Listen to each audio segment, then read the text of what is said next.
Olá, alunos, tudo bem com vocês? Eu quero discutir aqui de Geografia do terceiro ano, a leitura que eu tinha pedido para vocês em aula passada, para vocês fazerem. E essa leitura, como eu havia dito, ela já inaugura o nosso segundo bimestre. Então, a gente vai discutir aqui a urbanização, né? Vamos começar a falar do conceito geral do mundo e depois vamos entrar mais especificamente no Brasil. Então vamos lá, eu vou começar a fazer a discussão pelos tópicos. Então no tópico 1 a gente viu lá o título Lugar, Cidade e Cidadania. Bem, ele é um contexto bem geral e introdutório, no qual ele vai discutir o conceito de lugar com sentido de espaço físico que se estabelece relações afetivas. Bom, relações afetivas, a sua casa onde você mora, as relações sociais que você estabelece na sua residência, no seu lar, né? Inclusive o nome lar ele traduz um sentimento muito maior do que casa apenas, né? Então esse o conceito que podemos ter como lugar, o espaço físico no qual se estabelece relações afetivas, o lugar onde você mora, o lugar onde você vive, o bairro onde você passa, uma pessoa, como está bem colocado também no livro, uma pessoa que estabelece relações apenas de trabalho, mercantis, né? Ele tem uma visão daquele lugar diferente de quem ali mora, ali cresceu, por exemplo, né? Então vamos lá, a relação de cidade e cidadania, bem implícita, são bem imbricadas os dois.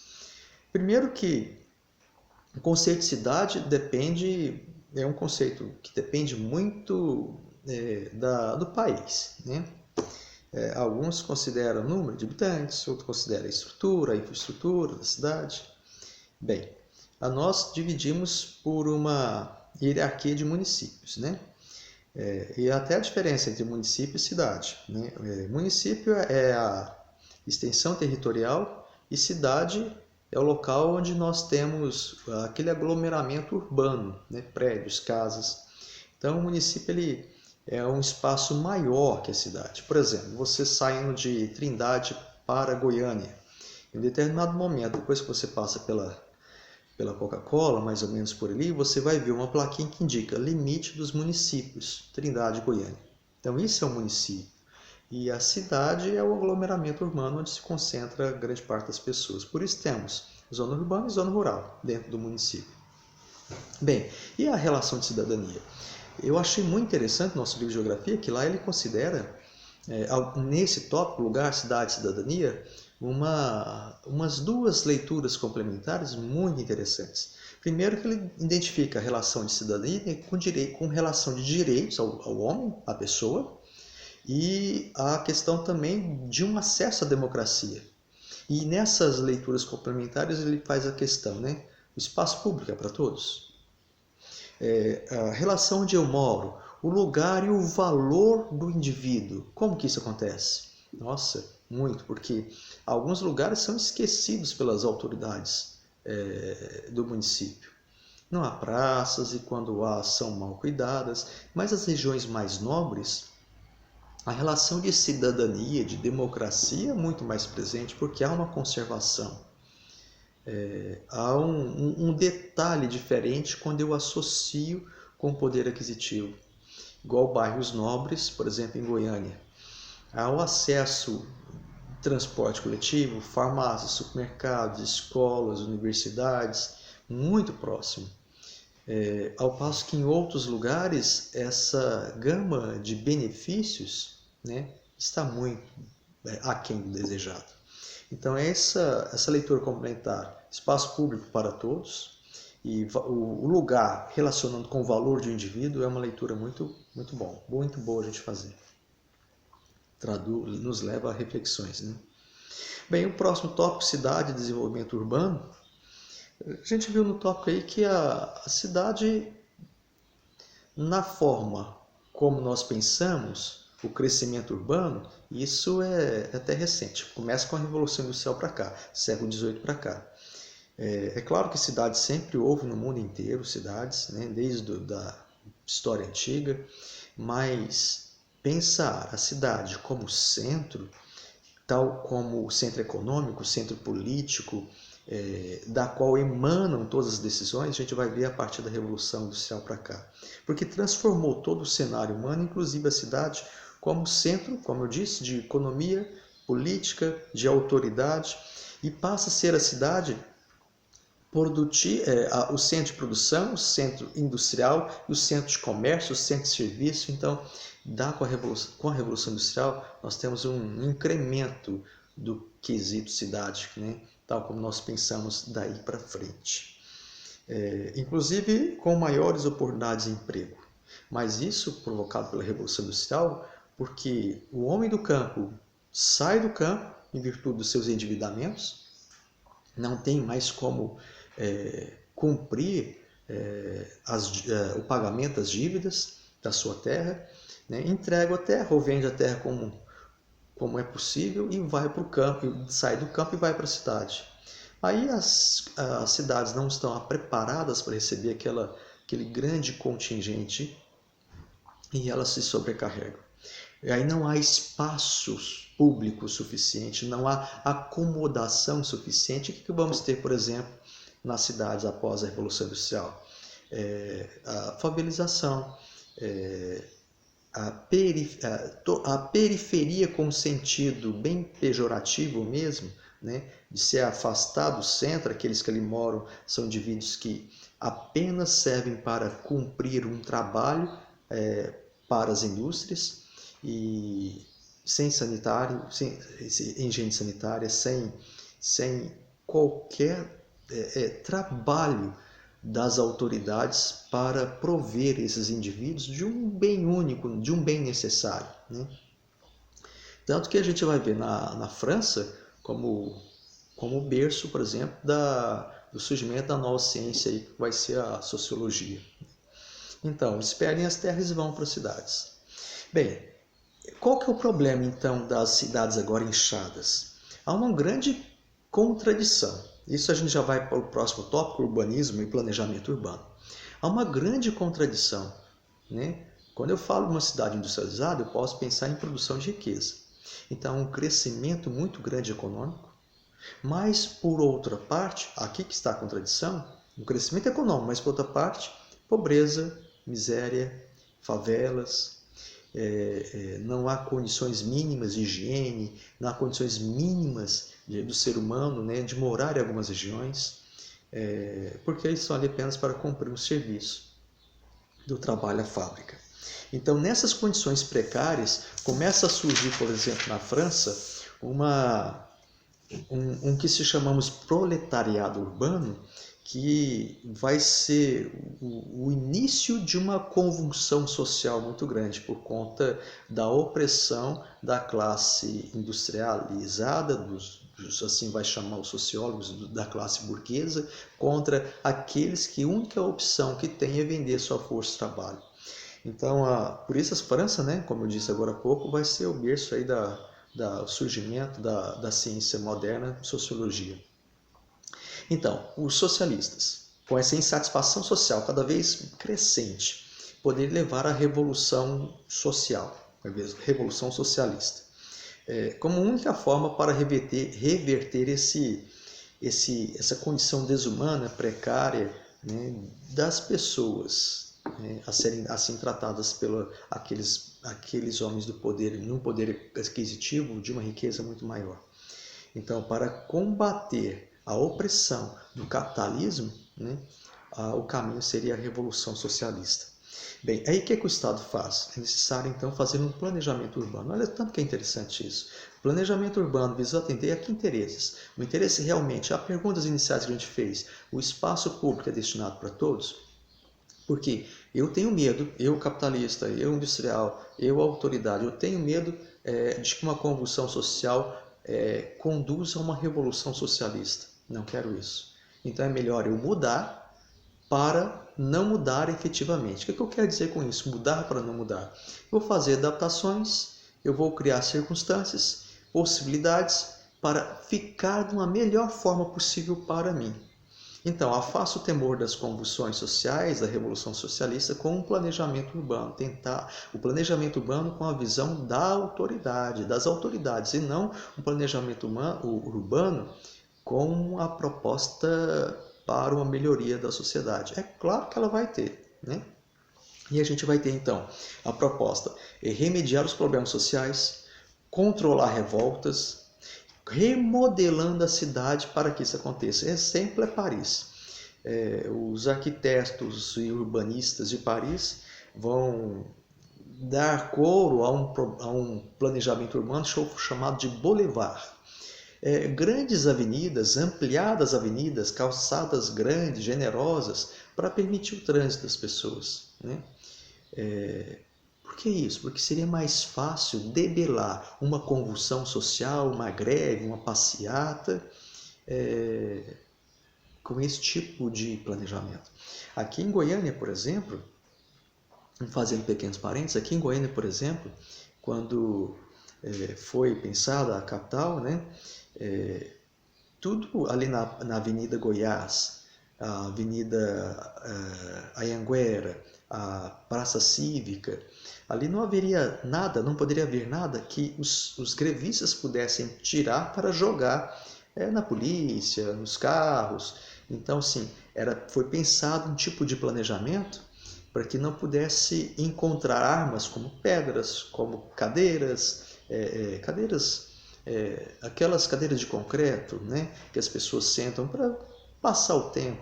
Então foi constituído de uma forma para que não fosse possível utilizar isso como arma para uma passeata para atingir a polícia, né? Então o planejamento urbano visou atender aos interesses do capital, né? Era uma função estratégica, uma questão interessante, tá? Então vai lá, urbanismo culturalista, ainda nessa onda, né, nesse proposta aí de pensar um planejamento para atender o capital, nós temos aí uma corrente que foi chamada de urbanismo culturalista, que via a importância cultural e a importância estética da sociedade. E o Reino Unido, nessa onda, ficou chamado de modelo cidade-jardins. Então, eram amplos parques, calçadas arborizadas, gramadas, a ideia de tentar dar uma harmonia, né, entre a natureza e o ambiente urbano. Isso de tal forma provoca um certo sentimento psicológico na pessoa, né, acostumado ao trabalho concreto, asfalto, e ao chegar nos bairros com o modelo de urbanização cidade-jardins, né, que é o urbanismo culturalista, eles teriam assim uma certa harmonia, uma certa paz, né, de estar ligado a uma natureza de tal forma. O fato é que atendia não às camadas mais pobres da sociedade, né? Ok, vamos prosseguir. O urbanismo agora do século XX. Com os domínios das tecnologias, como concreto armado, vidro, aço, a partir de 1970 as tecnologias passaram a ser melhores empregadas, a gente teve agora um crescimento urbano vertical, né? Inclusive as cidades, né, Goiânia está passando por isso, os bairros tradicionalmente de casas estão virando prédios, né, condomínios, né? Agora, além dos condomínios verticais, temos os horizontais também, né? Mas o urbanismo do século XX ficou chamado de urbanismo funcionalismo ou racionalismo, como um exemplo a cidade de Brasília. Cada espaço tem um fim específico. Lá temos então o setor das residências, residencial, setor de comércio, setor de indústrias, inclusive uma área nobre que fica no lago Paranoá, tanto no Lago Norte e no Lago Sul, né? O Paranoá divide norte e sul, onde ali temos as superquadras de um poder aquisitivo muito grande, onde está a elite, né? Candanga, né? Elite de Brasília. Palmas também, com essa proposta, Goiânia também. Claro que Goiânia foi planejada para uma população com 50 mil habitantes, né? Hoje é muito mais do que isso. Não fez a adequação de um zoneamento urbano na medida em que a cidade foi crescendo, né? As ruas pequenas para esse volume tão grande de carros, principalmente no centro de Goiânia, né? O problema lá de Brasília é uma cidade que inclusive foi patrimônio cultural da ONU, Mas se você sai um pouquinho de Brasília, as cidades satélites que não eram para existir, passaram a existir, né, por conta da construção da cidade. Ali, uma favelas muito grande, logo na entrada de Brasília, você dá para ver, Taguatinga, Novo Gama, né, e há uma favelização, um índice de violência muito grande, drogas, né, e também muitas em áreas de mananciais, muitas áreas de ramanescente verde. Então, assim, o urbanismo pensou na elite, mas não pensou nessa população que acabou ficando na construção de Brasília. As cidades satélites teriam que, né, sumir, desaparecer na medida em que Brasília começasse, né? Mas não. Os trabalhadores iam para essas cidades e depois iam trabalhar em Brasília. Acabaram ficando nas cidades satélites. Havia algumas cidades ali, como Brasa Brandes, mas as outras foram surgindo depois. Bem, a questão urbana hoje, o próximo tópico. Nós temos uma divisão do setor em primário, secundário e terciário. Primário, indústria, secundário, agricultura. Não, desculpa, eu inverti. Primário, agricultura, secundário, indústria e terciário serviços. Né? Serviços, né? A pessoa precisa de um trabalho do advogado, precisa aqui de um técnico para consertar a máquina de lavar, televisão, serviços. Bem, serviço. Bem, então, hoje tem um fenômeno muito interessante que é o crescimento do terceiro setor. Em países de grande desenvolvimento econômico, era o setor secundário, que era a indústria. Né? Nosso país, grande parte era realmente a agricultura, que foi passando cada vez aumentando mais a urbanização em nosso país. Mas por que o terciário? Por conta da globalização.